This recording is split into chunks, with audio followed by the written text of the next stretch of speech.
Naiproklama na ng Commission on Elections o COMELEC ang mga nanalong party list ngayong Hatol ng Bayan 2025.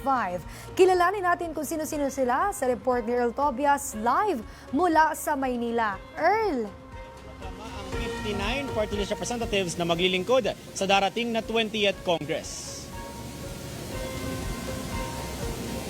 Parehong tig-tatlong congressional seats ang nakuha ng naungunang party list groups na Tingog at Akbayan Party List.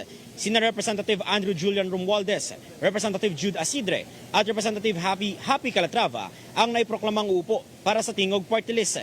Habang pinangunahan naman ni Akbayan Party List Representative Chel Jokno ang pagtanggap sa tatlong congressional seats ng kanilang partido. Pero ang Duterte Youth nakasama sana sa top 3 sa party list race, suspendido muna ang proklamasyon ngayong araw. Paliwanag ni COMELEC Chairperson George Erwin Garcia dahil raw yan sa ilang pending na kaso ng partido na dapat daw munang maplansya. Princess samantala nakakuha naman ng tig-2 congressional seats ang 4-piece party list at ACT-CIS party list, maging ang Ako Bicol party list kung saan pasok sina Representative Elizalde Co at Pido Garbin.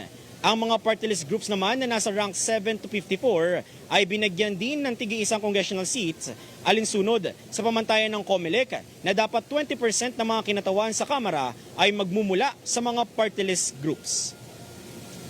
Princess, ang impeachment trial lang isa naman sa malaking usapin na hindi maiwasang maugnay dito sa proklamasyon ng mga bagong kongresista at kani-kanina nga lang ay nakapanayam na rin natin sina Attorney Chel Jokno at Attorney Laila de Lima na parehong kumasa sa pagiging parte ng House Impeachment Prosecution Panel. At simple lang ang sabi nila, handang-handa raw sila sa napipintong paglilitis laban sa Vice Presidente.